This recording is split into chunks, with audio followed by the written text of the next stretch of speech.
O mosquito Aedes aegypti possui um ciclo que dura entre 7 a 10 dias. O primeiro estágio desse ciclo é o ovo. Esse ovo ele pode durar de dias a meses, cerca de 450 dias, conforme algumas fontes. E esse ovo é resistente ao ressecamento, podendo eclodir apenas no próximo período chuvoso. Após eclodir, ele vai para o estado de larva, que dura em média 5 dias, e a larva vira pupa, que após 2 dias vira o inseto adulto. O demasiado crescimento urbano trouxe consigo a falta de saneamento básico, o acúmulo de lixo, o acúmulo de água, o esgoto a céu aberto e todas essas questões que incluem também a falta de higiene, propiciam a disseminação do mosquito e sua propagação. O mosquito ele possui hábitos diurnos, e ele é identificado por possuir também listras brancas e manchas pelo corpo.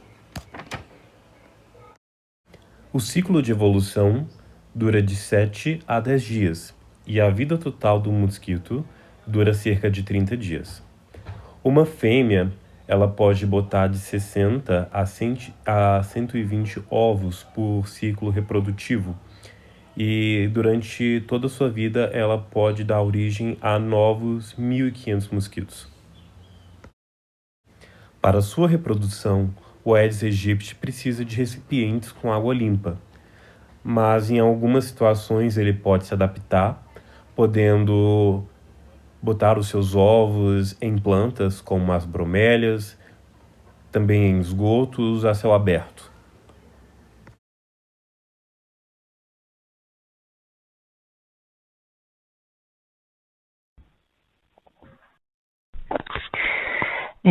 A febre amarela foi a primeira grande febre hemorrágica que a gente tem registro, com grande impacto em saúde pública. Ela é uma zoonose, então ela é uma doença infecto não contagiosa causada por vírus do gênero Flavivírus. É uma doença endêmica de áreas de florestas tropicais, tanto na América do Sul como também da África. Então a gente pode dizer assim que ela foi trazida para a América do Sul através dos navios com os escravos contaminados, e aqui ela encontrou um ambiente propício com muitos macacos e com um tipo climático muito parecido, né, do local que ela tem origem. E é uma doença que atualmente fica entre surtos e epidemias.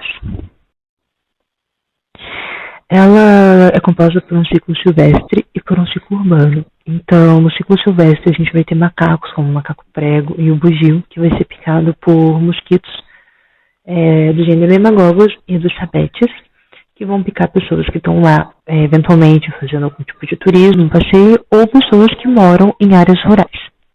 E no ciclo urbano, ela vai ser carregada pelo Aedes aegypti, pela fêmea do Aedes aegypti, e vai acabar também, né, enfim, picando pessoas que vivem em meios urbanos e propagando essa doença.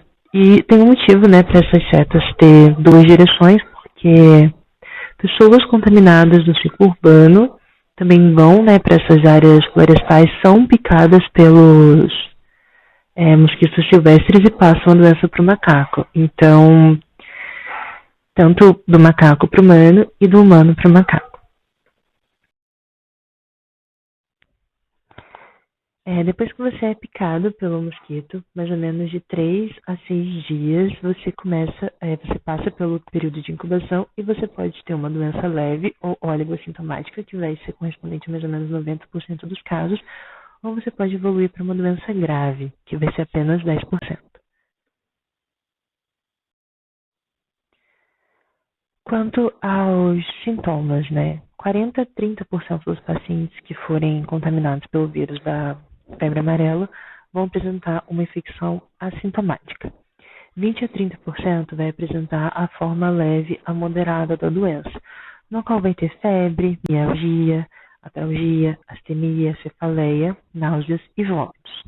10 a 20% dos pacientes vão ter a forma grave, Que além de todos esses sintomas, a pessoa também vai ter icterícia, hematêmese e oligúria.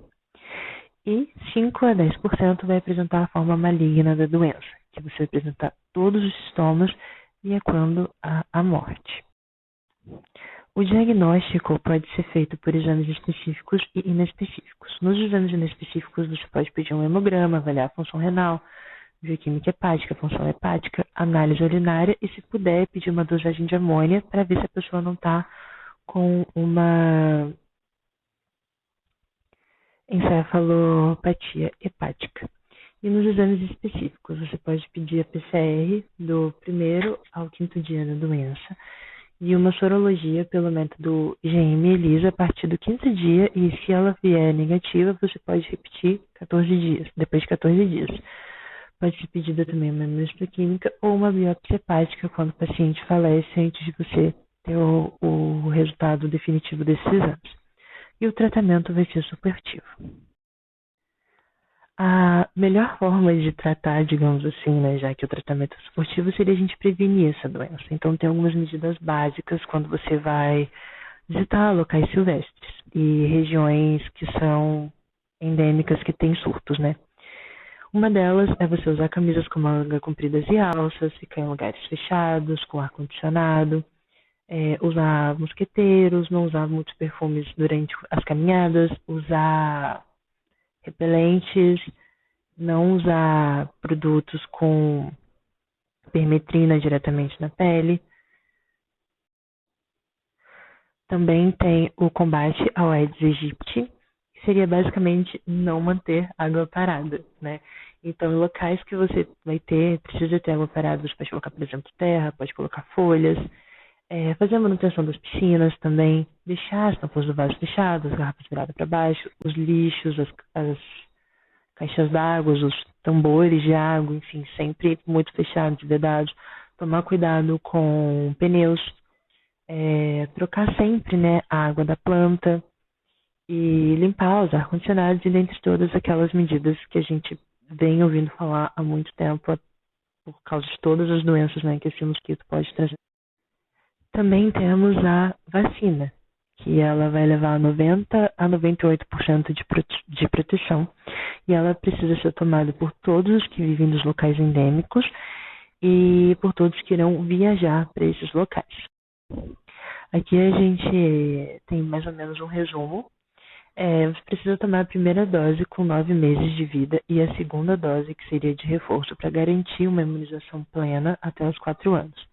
Pessoas acima de 5 anos que já receberam uma dose devem receber a segunda dose, mesmo se for adulto. E pessoas acima de 5 anos que nunca foram vacinadas devem receber a vacina e o reforço. As grávidas e os idosos e mulheres amamentando, a gente precisa avaliar o risco-benefício. Então, é mais recomendado tomar se forem pessoas em região de surto. E os idosos, se eles já tiverem tomado, pessoas acima de 60 anos, se já tiverem tomado uma dose só, não precisa tomar de novo. Pessoas que vão viajar, né? Se for uma viagem nacional, você toma a vacina 10 dias antes dessa viagem, caso for uma primeira vacinação, e se for um reforço, não tem tempo mínimo. E esses 10 dias é porque o anticorpo ele vai aparecer entre 7 a 10 dias dessa primeira dose. Então, por isso que você precisa tomar 10 dias antes. E se você for fazer uma viagem internacional, você segue a recomendação do Regulamento Sanitário Internacional. E, bom, essas vacinas elas têm algumas contraindicações. Uma delas é pessoas que têm alergia ao ovo, porque ela é utilizado o ovo, né, no processo para fazer essa vacina. Ela é uma vacina de vírus atenuado, então isso quer dizer que ele vai se replicar mal, o que leva, né, o sistema imune a ter um tempo para combater todos os antígenos. Então você tem que tomar cuidado com crianças menores de 6 meses de idade, pessoas com HIV, com CD4, abaixo de 200 células, pessoas com imunossupressão grave, transplantados, pessoas com neoplasias, dentre outras comorbidades.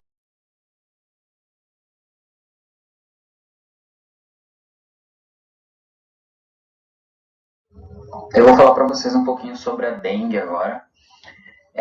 A dengue ela é uma doença que é concentrada em regiões tropicais. e ela é associada a aglomerações populacionais, especialmente como a Índia e a Ásia, por exemplo. A dengue, ela apresenta 4 sorotipos diferentes. São denominados DENV1, DENV2, DENV3 e o DENV4. No Brasil, a presença de todos os sorotipos da dengue. Só que o sorotipo que tem maior prevalência aqui é o do tipo 1. O período de maior incidência também dos casos de dengue aqui no Brasil são nos meses quentes e chuvosos, porque são os que propiciam a maior reprodução, né, no caso do mosquito, que é o principal, que é o vetor, né, da doença, e tudo mais. E esse período se estende mais ou menos de novembro e dezembro até meados de abril e maio, mais ou menos assim, nas regiões. Em relação aos sorotipos da dengue, tanto o 1, o 2, o 3 e o 4, os sintomas e os tratamentos são os mesmos.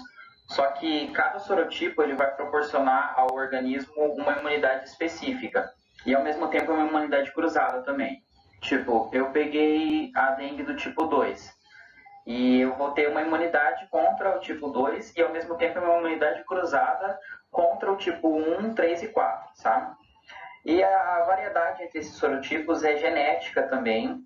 E independente de qual seja ele, a doença pode evoluir para uma forma grave, né, uma dengue hemorrágica, e também pode ser fatal. Como vocês podem ver na imagem, mostra bastante onde fica, né, a prevalência de cada um dos sorotipos no Brasil.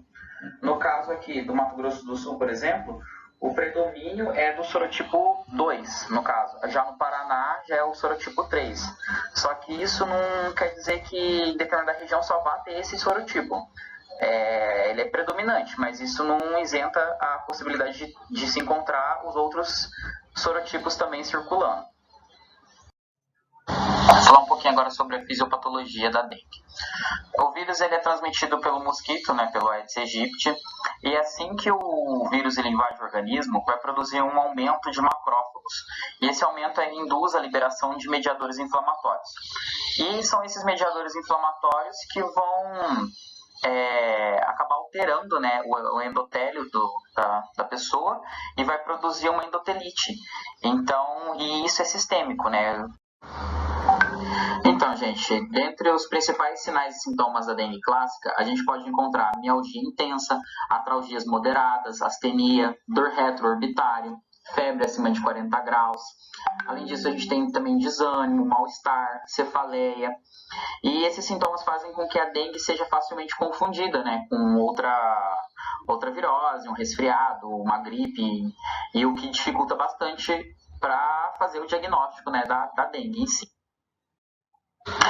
E essa dificuldade, né, por conta desses sintomas que se associam a muitas outras doenças, a gente tem vários diagnósticos diferenciais no quadro da dengue, que pode ser uma febre amarela, uma febre tifoide, uma infecção por HIV, por exemplo, uma apendicite, que já é do quadro do abdômen agudo, por exemplo.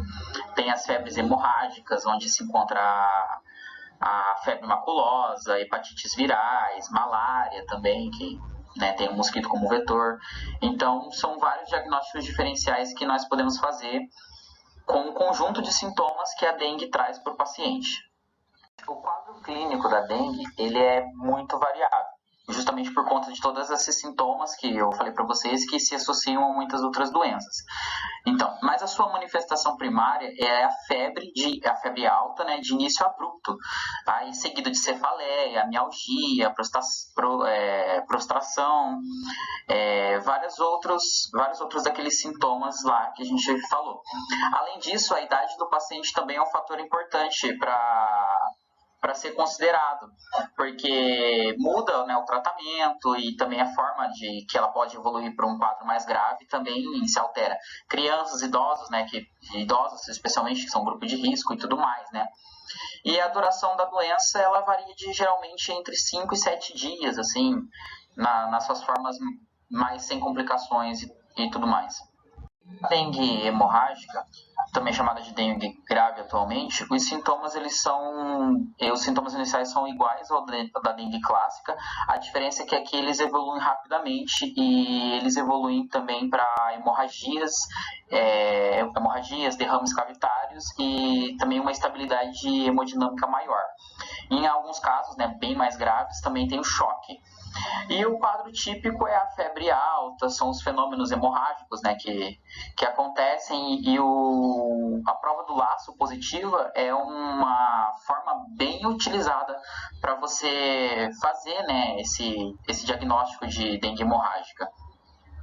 Nos casos mais graves, né, dessa doença, o choque acontece entre o terceiro e o sétimo dia, e ele ocorre por conta de um aumento da permeabilidade vascular, né? Isso causa uma falência circulatória e que leva ao choque, né? E aí muitas pessoas perguntam, mas por que dengue hemorrágica? Por que esse nome, né? Nessa doença, você tem um maior consumo daqueles fatores de coagulação lá. Vocês lembram melhor do que eu, até aquela cascata de coagulação lá. E como você tem esse consumo maior, o seu organismo fica mais suscetível, né, às hemorragias, porque não coagula, não vai coagular, então mais suscetível às hemorragias. Um quadro comparativo bem interessante sobre os sintomas, né, da dengue clássica e da dengue hemorrágica. O que muda de um para o outro, mas o que não muda, né, que são todos aqueles sintomas iniciais. E o que a gente realmente mais leva em consideração é a hemorragia, né, é o que dá o nome, né, a outra forma da dengue, né, que é a dengue grave, que é a hemorragia em si. E aqui a gente também pode observar o tratamento, né, que assim como para outras viroses e tudo mais, o tratamento consiste em um repouso, tratar os sintomas para que o vírus conclua o ciclo dele, né? Tomar bastante líquido, ficar... E se persistir muito os sintomas, né? Aí as pessoas precisam buscar o médico, né? Precisam buscar ajuda para fazer um tratamento de forma melhor. O diagnóstico da dengue, ele é um pouquinho complexo por conta já dessa dificuldade, né, da dengue se associar bastante, os seus sintomas, né, se associarem bastante com muitas outras doenças. Então, o que você precisa fazer, assim, para ter esse diagnóstico é um exame de sangue, né, você faz a sorologia do paciente. Se for até 5 dias, você pode fazer, buscar o RNA, o DNA viral, pelo PCR, né? Se passar de 5 dias, aí o organismo já começa a apresentar IgM, né? Que são marcadores, aqueles marcadores imunológicos, né? De infecção, IgM para infecção mais recente e IgG para infecção para infecção já que já tem maior tempo. Então, são esses exames que você pode fazer para ter esse diagnóstico. Além disso, ela é uma doença febril aguda, né? E com uma duração de até 7 dias, associada a pelo menos 2 sintomas desses aqui, que estão para vocês aqui, como cefaleia, dor retroorbitária, mialgias, etc. E ela pode estar associada às hemorragias ou não, né? Não é porque não tem hemorragia que você já descarta a possibilidade de dengue. Não precisa necessariamente elas estarem associadas. Para a dengue, ela é preciso abranger os 4 sorotipos, né, da doença. E ela é indicada para pessoas que já tenham tido a doença uma vez e que elas morem, né, ainda em regiões endêmicas. Aí você faz a indicação da vacina. E por fim, a profilaxia contra a dengue, ela se consiste basicamente em combater os focos de criadores do mosquito, né? Você não deixar água parada, você colocar terra no vasinho das plantas, não deixar pneu exposto, todas aquelas medidas, né, para combater que o mosquito se reproduza. Se o mosquito não se reproduzir, você diminui o vetor, que é o responsável pela transmissão da dengue. Agora vamos falar um pouco sobre a zika. Os sintomas geralmente são brandos ou não se apresentam. Quando eles estão presentes, são bem parecidos com a dengue e chikungunya, ou seja, olhos vermelhos, dor de cabeça, febre, erupção cutânea, dor muscular e dor articular. Dificilmente as pessoas têm necessidade de ir ao hospital e é muito rara a morte pela doença. Essa doença é bastante falada pelo perigo que pode trazer aos fetos. Como já sabemos, o vírus pode causar microcefalia, entre outros defeitos cerebrais graves. Além disso, o vírus também aumentou os relatos da síndrome de Guillain-Barré. O diagnóstico, além de uma boa anamnese, pode ser feito com exames de sangue ou de urina. O tratamento da zika é sintomático, com repouso, hidratação, não se deve tomar AINES e pode tomar algum antipirético para a febre e analgésico para a dor. Então, agora sobre o sarampo, é uma doença de origem viral, altamente contagiosa, onde até 90% das pessoas no entorno que estiverem sem a devida proteção vão ser contaminadas, e é por isso que está tendo tanto surto ultimamente. A única forma de prevenção da doença é a vacina. Então, a única forma de prevenção é a vacinação. A vacina do calendário é a tríplice viral. O esquema começa com 12 meses de idade, a gente recebe a primeira dose, com 15 meses é a segunda e última dose. Com 6 meses, em regiões de surto, pode ser dada uma dose extra para prevenir. Em adultos, é quando você não teve o esquema completo, ou então nada do esquema quando criança. Então, se você tem até 29 anos e tomou apenas uma dose, você recebe a dose que falta e acabou. Agora, se você não sabe ou se perdeu a carteirinha, de 1 a 29 anos você toma as 2 doses e de 30 a 59 anos, uma dose. A partir de 59 anos, só com recomendação específica do médico. Então, falando sobre as vacinas que podem proteger contra o sarampo, tem a dupla viral, que é para o sarampo e rubéola, que pode ser utilizada para o bloqueio vacinal em situação de surto. Temos a tríplice viral, que é o sarampo, cachumba e rubéola, que é do esquema que a gente já tinha falado no outro slide. E a tetra, que é sarampo, cachumba, rubéola e varicela, a catapora. Só que ela tem um tempo específico para aplicação, que é de 15 meses até 23 meses e 30 dias. Então, se passou desse tempo, termina com a tríplice, o esquema. As contraindicações são gravidez e a imunossupressão, porque a vacina é feita com um vírus atenuado. Então, é aqui que entra aquele ponto muito importante, de você estar vacinado para não passar ou colocar em risco alguém que não pode tomar a vacina. Então, no caso de uma gravidez, é importante o pai tomar a vacina, tá com o esquema atualizado, para não passar para a mãe e para o bebê. Só que hoje em dia a gente sabe que a mãe não fica só dentro de casa, que ela trabalha enquanto está grávida e tal, então é importante todo mundo estar protegido, para proteger essas pessoas também. O vírus tem um período de incubação de 7 a 21 dias. Os primeiros sintomas que o paciente vai relatar são febre alta acima de 38 graus, uma tosse de início seca, coriza, conjuntivite com fotossensibilidade. Depois disso, vão ter manchas brancas na mucosa oral, que são as manchas de Koplik, que já aparecem no início do quadro de enxantema, que começa numa região retroauricular. Essas manchas descem do sentido céfalo-caudal, se espalham pelo corpo. Ao contrário da catapora, elas não coçam, e a persistência da febre depois dessas manchas, que duram cerca de 1 semana, é um sinal de gravidade da doença. A transmissão, aliás, pode começar 6 dias antes e continuar até 4 dias após o aparecimento das manchas pelo corpo. Além disso tudo, o paciente pode relatar dor de cabeça também. Não existe um tratamento específico para sarampo, então só trata o sintomático e acompanha o paciente para ver se não tem nenhum sinal de gravidade. Então, apesar do sarampo apresentar um quadro leve na maior parte das vezes, a gravidade está nas suas complicações, como, por exemplo, no sistema imune tem uma amnésia do sistema adquirido. Foi feito um estudo na Holanda com crianças de uma comunidade religiosa não vacinada, e eles atestaram que de 10 a 70% das células são afetadas, que você fica exposto a doenças que antes você já estava protegido, seja por vacinação ou por exposição prévia. Também a pneumonia. Essa infecção viral é uma porta de entrada para bactérias, e essa é a principal causa de morte nas crianças pequenas.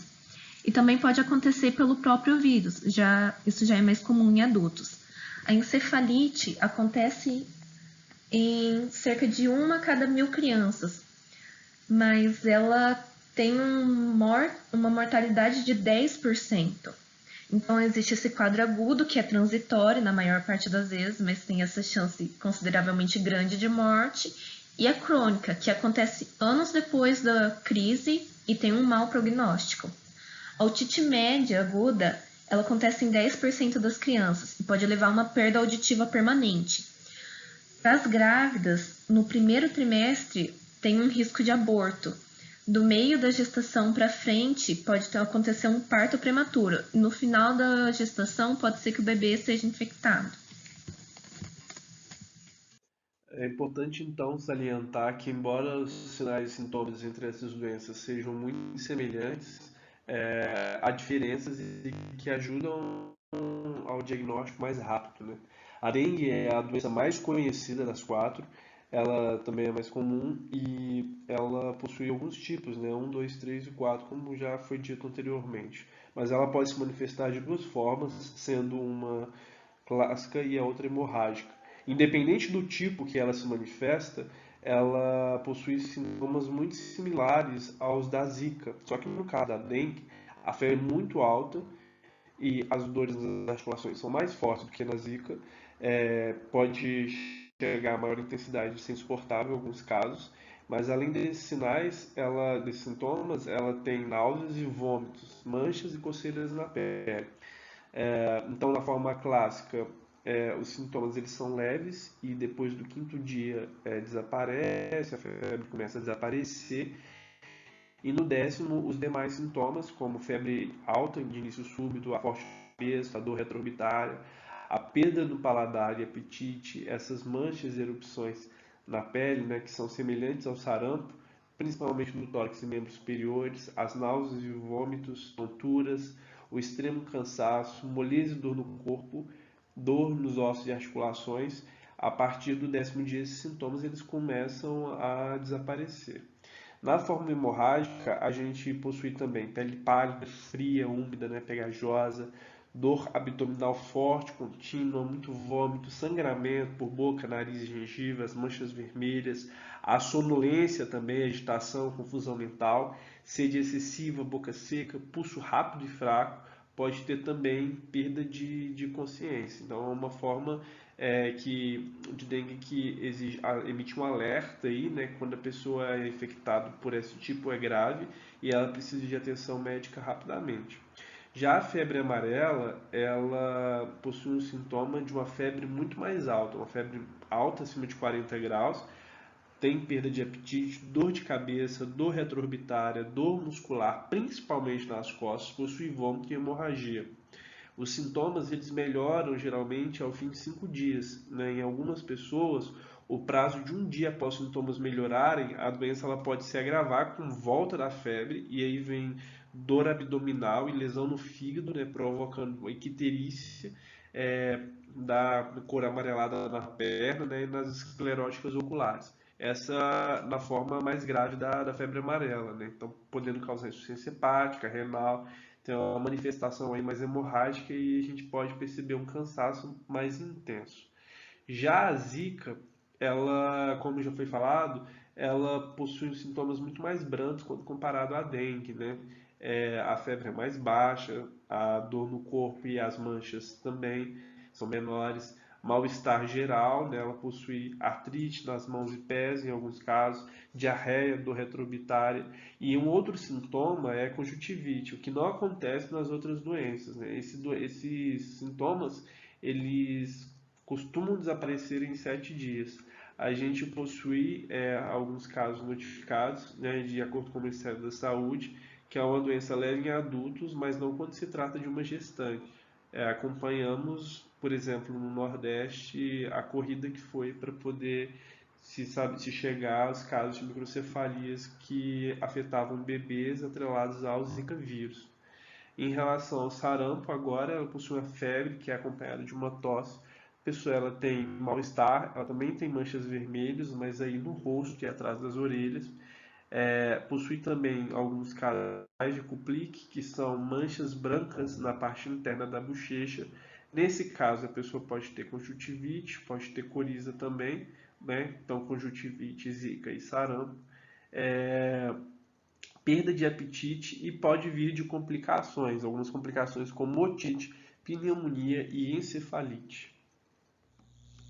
Aqui vamos falar um pouco sobre o tratamento da febre amarela, da dengue, da zika e do sarampo. Temos principalmente que não há um tratamento específico que promova a cura do paciente. Então, se numa infecção a gente tem um antibiótico que vai estar combatendo as bactérias, aqui a gente não vai fazer uso de nenhum antiviral, né?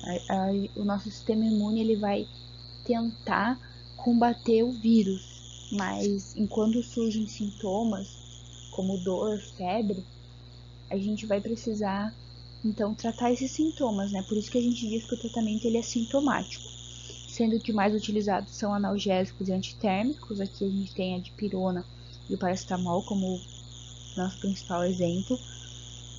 Isso também pode variar de acordo com a avaliação do profissional de saúde, e também é recomendado repouso do paciente em casa, hidratação, que é muito importante, porque em muitos desses quadros a gente vai ver que o paciente pode chegar desidratado e ele pode também ter uma perda volêmica com o decorrer com o avanço da doença, principalmente no caso da dengue a gente vê. E também a gente pede que não se faça uso de medicações por conta própria, né? Principalmente aspirina, anti-inflamatórios não esteroidais ou corticoides. Isso é bom a gente sempre estar recomendando para o paciente. Aqui a gente tem algumas imagens que retratam isso que eu falei anteriormente, né? No caso, uma criança se hidratando, porque a hidratação é muito recomendada. Amostras da dipirona, do paracetamol, que são os medicamentos que a gente mais vai utilizar nesses quadros. E o repouso também, que é bem indicado, né? Além disso, conforme os sintomas que o paciente apresentar, pode ser necessário o internamento, visto que o quadro pode ser mais grave, sendo necessário muitas vezes hospitalização em enfermaria e até mesmo hospitalização em UTI, né, que é a unidade de terapia intensiva. Isso vai variar conforme o grau de sintomas e quão grave o paciente se encontra. Lembrando também que o tratamento com antibiótico ele é contraindicado, uma vez que a gente não está falando de uma infecção propriamente dito, né, por bactérias, embora possa ocorrer infecções secundárias ao quadro viral. Aí sim seria justificado usar antibióticos, né? Aqui pra gente ver melhor os analgésicos antitérmicos que a gente pode fazer o uso. Como eu falei antes, a dipirona e o paracetamol são os principais, sendo que a dipirona a gente tem em comprimido e em gotas e o paracetamol também. A dipirona em comprimidos tem 500 mg e 1 grama, sendo que a gente pode usar até 4 vezes ao dia essa dose de 1 grama. Em gotas também, caso seja criança ou por melhor comodidade, né, pode ser feito também o uso. O paracetamol a gente tem que evitar quando tiver a possibilidade de hepatotoxicidade. Em alguns casos, quando a gente tem febre amarela, a gente pode estar usando a dipirona, né? E quando a gente falar numa dose acima de 4 mg, ela é hepatotóxica. Então, é preferível dipirona nesses casos. Lembrando, é claro, que aspirina e anti-inflamatórios não devem ser utilizados em febre amarela e dengue também, por exemplo. Aqui a gente tem a questão da hidratação, que também é muito importante. Tanto o slide anterior quanto essa tabela e também os demais slides eu retirei da guia que o Ministério da Saúde disponibiliza. Nesse caso aqui ele fala para febre amarela, mas a gente pode utilizar também para as outras doenças que a gente está discutindo, né? A hidratação oral ela é indicada nos casos que o quadro for leve a moderado, paciente não esteja vomitando e o nível de consciência esteja normal, sendo que pode ser feito em casa ou na unidade de saúde. A dose recomendada é de 60 ml por quilograma por dia, que pode ser apenas solução salina ou dividido 1/3 solução salina e os outros 2/3 líquidos caseiros, como água, suco, chá.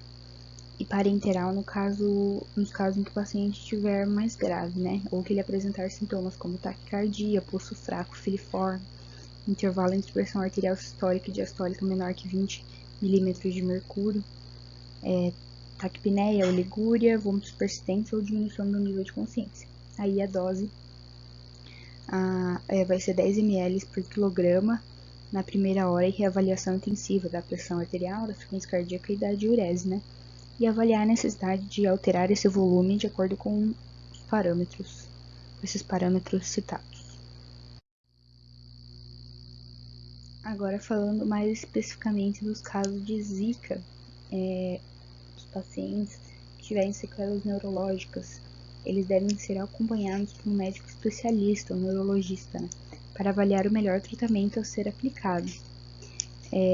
As sequelas serão tratadas em centros multiprofissionais especializados, como centros especializados de reabilitação, conhecidos pela sigla CERS, com C.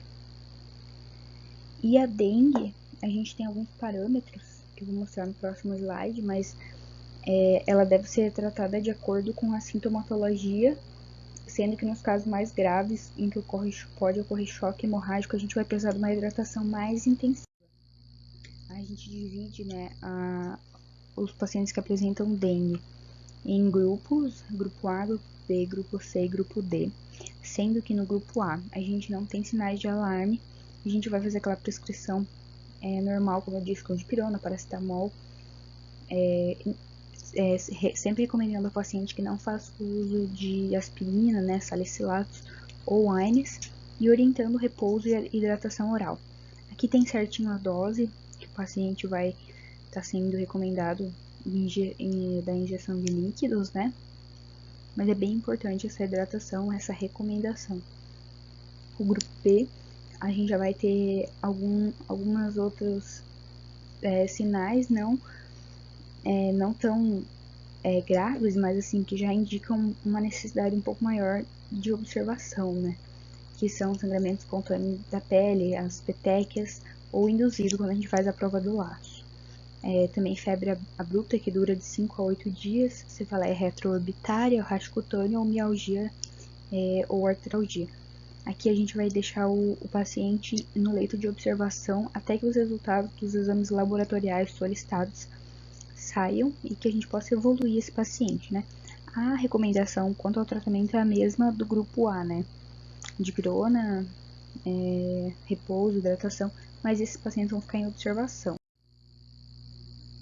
Aqui a gente tem o grupo C, que a gente já vai ter alguns sintomas um pouco mais graves, como dor abdominal intensa, vômitos persistentes, acúmulo de líquidos, hipotensão postural, hepatomegalia, sangramento de mucosas, aumento progressivo do hematócrito ou plaquetopenia.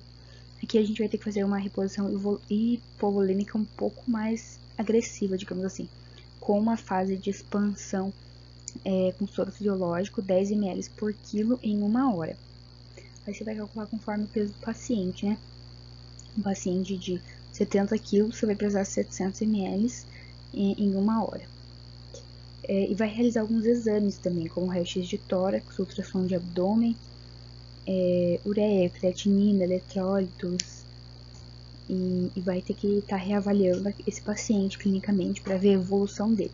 Na segunda fase, vai manter essa hidratação por mais 1 hora e avaliar o hematócrito. E na terceira fase, se houver melhora clínica, inicia a fase de manutenção, que vai ser com soro fisiológico 25 ml por quilo em 6 horas. A gente vai estar mantendo esse paciente em observação até a estabilização dele. No grupo D, que a gente tem aí sim os pacientes mais graves, em que tem choque hipovolêmico no 4º ou no 5º dia da doença. E assim, os outros sintomas que a gente tem ali, sangramentos graves, disfunções orgânicas, insuficiência renal, né? Enfim, aqui a gente vai ter uma expansão ainda mais rápida, digamos assim, com o soro fisiológico. Serão 20 ml por quilo em 20 minutos, ou seja, a quantidade dobrada e ainda em menor tempo, né? Que é bem importante nesse caso para o paciente. Aí a gente vai ter que reavaliar também, ó, clinicamente o paciente a cada 15 minutos, meia hora, e o hematócrito dele também, avaliando. Se a gente tiver uma hemorragia, pode ser necessário concentrado de hemácias. Se tiver alguma coagulopatia, pode ser necessário plasma fresco, vitamina K intramuscular e crioprecipitado. Isso vai variar conforme os sintomas do paciente mesmo, o quadro dele. E até mesmo às vezes pode ser necessário transfusão de plaquetas.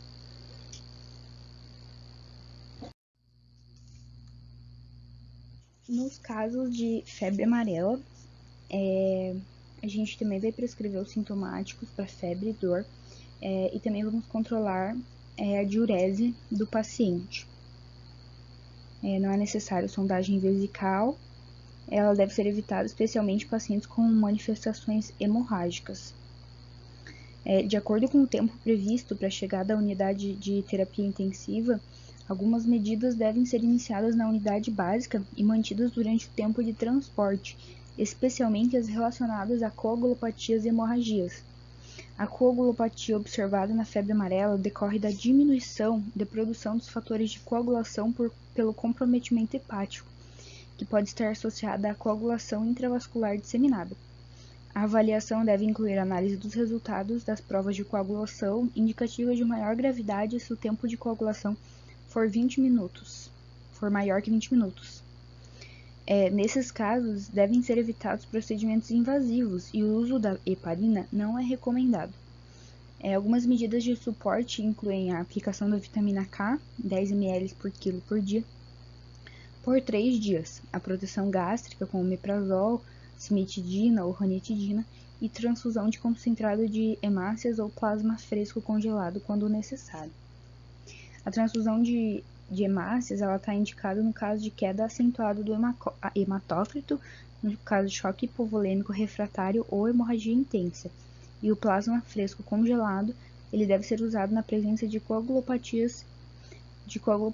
E a transfusão de plaquetas é reservada para situações específicas, como sangramento persistente não controlado com trombocitopenia.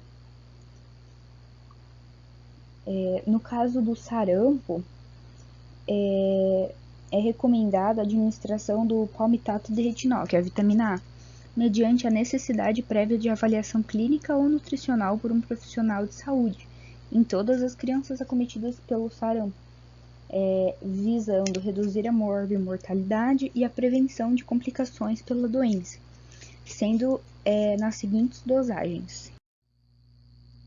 Então, aqui a gente tem as orientações, né, quanto à conduta pro sarampo. Nas crianças, principalmente, a gente vai estar usando essa vitamina A. É recomendado, né, em alguns casos, diz aqui no guia do Ministério da Saúde. E a dose é conforme a idade. A gente tem menores de 6 anos de idade, 50 mil unidades, 2 doses daí, e de 6 anos e 11 meses e 29 dias, 100 mil, e maiores de 12 meses de idade, os mais maior que um ano, né? Aí é 200 mil unidades na forma de cápsula. Para os casos sem complicação, a gente vai manter a hidratação e o suporte nutricional e diminuir a hipertermia, né? Sendo que muitas crianças necessitam de 4 a 8 semanas para recuperar o estado nutricional. Agora vamos ver umas perguntas de residência sobre os temas que acabamos de ver. A primeira é da UFPR de 2009. Sobre a febre amarela, considere as seguintes afirmativas. 1. É uma infecção viral transmitida por picada de mosquito, que se caracteriza por sinais sistêmicos gerais, como febre, mal-estar, mialgia, cefaleia e manifestações gastrointestinais que duram em torno de 7 dias. Os sintomas hepáticos e renais ocorrem sempre após essa fase inicial.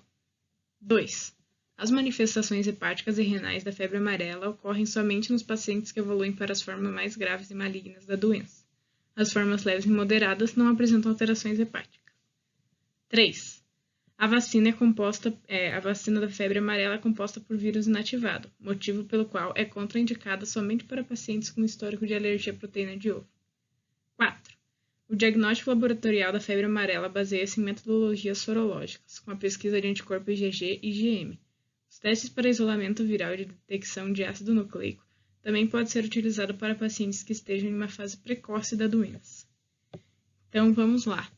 A primeira a gente sabe que está errada porque fala que sempre tem sintomas hepáticos e renais, e o certo é o que está na 2, que fala que isso só aparece nas formas graves. Já a 3, ela fala que que a vacina é de vírus inativado, que é correto. Mas por esse motivo ela também não é indicada para outros grupos, como imunodeprimidos e idosos. Não só alérgicos à proteína do ovo, eles também, né? Mas não só eles. E a 4 tá certa. Então aí a alternativa C.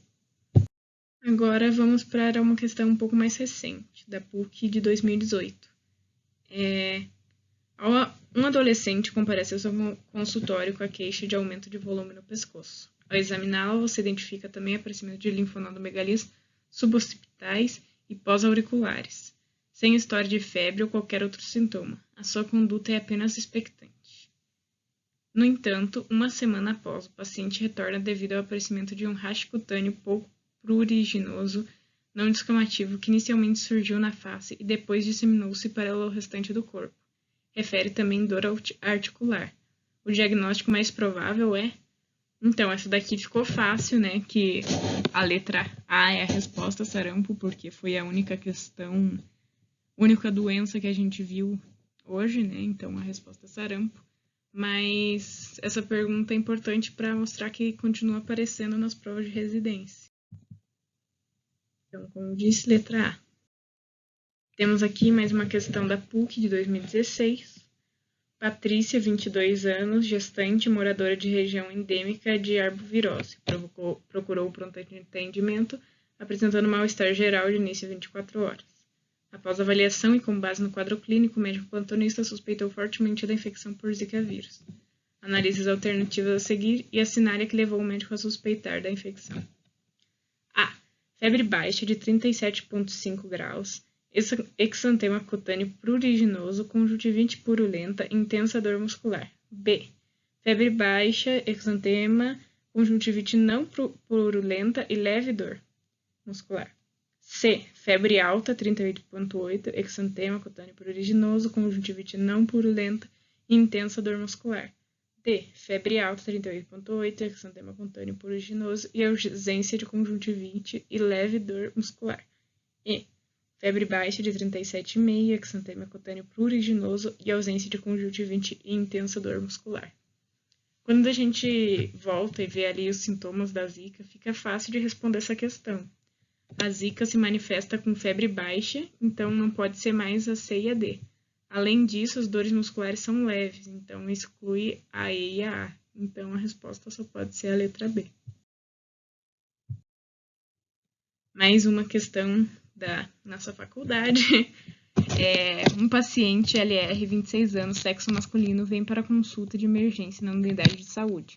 Ao realizar a anamnese, o paciente relata forte dor de cabeça, tonturas, moleza e dor no corpo, febre alta com início súbito. Ao realizar o exame físico, o médico verifica manchas avermelhadas e erupção na pele, principalmente na região de tórax, e o paciente relata dor nas articulações. Ao realizar o movimento de abdução e adução dos braços, ao final do exame relata dor intensa atrás dos olhos, que piora com o movimento deles. Tendo em vista o relato, o possível diagnóstico é...